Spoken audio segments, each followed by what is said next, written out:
کسی زمانے میں ایک چھوٹا سا خوبصورت گاؤں تھا۔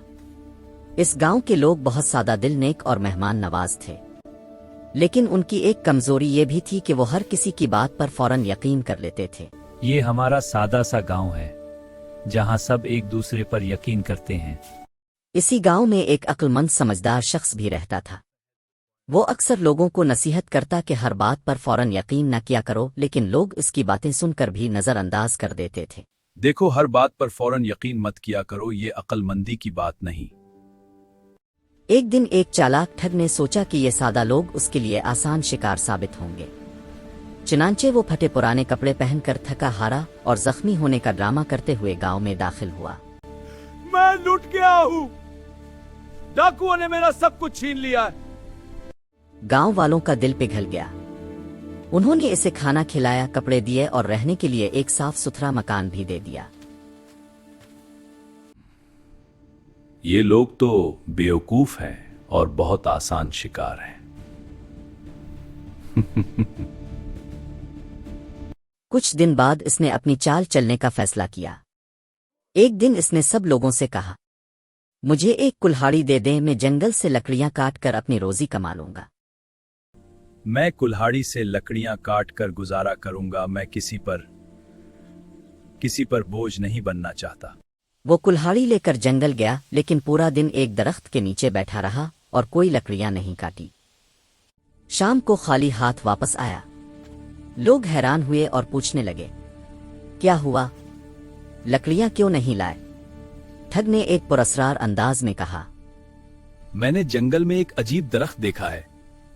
جب میں اسے کاٹنے لگا تو وہ بولا، مجھے نہ کاٹو، میں تمہیں مال و دولت دوں گا۔ تو تم نے درخت کے تنے میں پیسے رکھ کر؟ میں تو غریب ہوں، میرے پاس پیسے کہاں، میں تو آپ لوگوں کا احسان چکانا چاہتا ہوں، اسی لیے یہ راز بتا رہا ہوں۔ لوگ اس ٹھگ کی باتوں سے متاثر ہو گئے۔ عقل مند آدمی نے انہیں روکنے کی کوشش کی، لیکن وہ نہ مانے۔ انہوں نے تھوڑی سی رقم جمع کی اور جنگل میں جا کر درخت کے تنے میں رکھ دی۔ رات کو ٹھگ وہاں آیا اور اپنی جیب سے اتنی ہی اور رقم درخت کے تنے میں ڈال دی۔ اگلی صبح جب لوگ وہاں گئے تو واقعی رقم دگنی تھی۔ ان کی خوشی کی انتہا نہ رہی۔ اب وہ ٹھگ کو سچا سمجھنے لگے۔ یہ تو واقعی مال دوگنا ہو گیا۔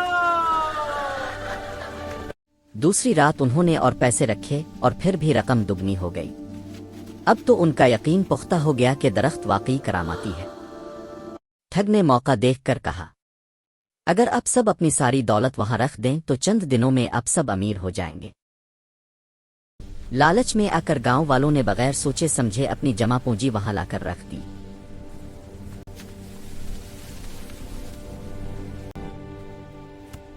یہ کوئی چال ہے۔ صرف عقل مند شخص نے اپنے پیسے شامل نہیں کیے۔ اس رات وہ عقل مند آدمی چپکے سے جنگل گیا، ساری رقم بوریوں میں بھر کر ایک محفوظ جگہ چھپا دی اور اس کی جگہ پتھروں کی گٹھری رکھ دی۔ رات کو ٹھگ آیا، گٹھری اٹھائی اور خوشی خوشی وہاں سے چلا گیا۔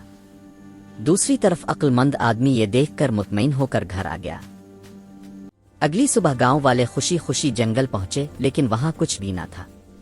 وہ پریشان ہو گئے۔ ہم لٹ گئے اور برباد ہو گئے۔ ادھر ٹھگ نے کافی دور جا کر جب گٹھری کھولی تو اندر پتھر دیکھ کر اس کے ہوش اڑ گئے۔ اسے سمجھ آ گیا کہ کوئی اس سے بھی زیادہ عقل مند نکلا۔ وہ واپس جانے کی ہمت نہ کر سکا اور چپ چاپ وہاں سے نکل گیا۔ ادھر گاؤں والے بہت پریشان تھے۔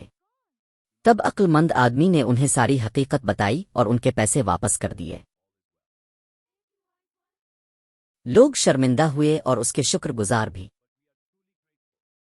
اس دن کے بعد انہوں نے ہر کام اس کے مشورے سے کرنا شروع کر دیا۔ یوں جو ٹھگ گاؤں والوں کو لوٹنے آیا تھا وہ خود لوٹ گیا۔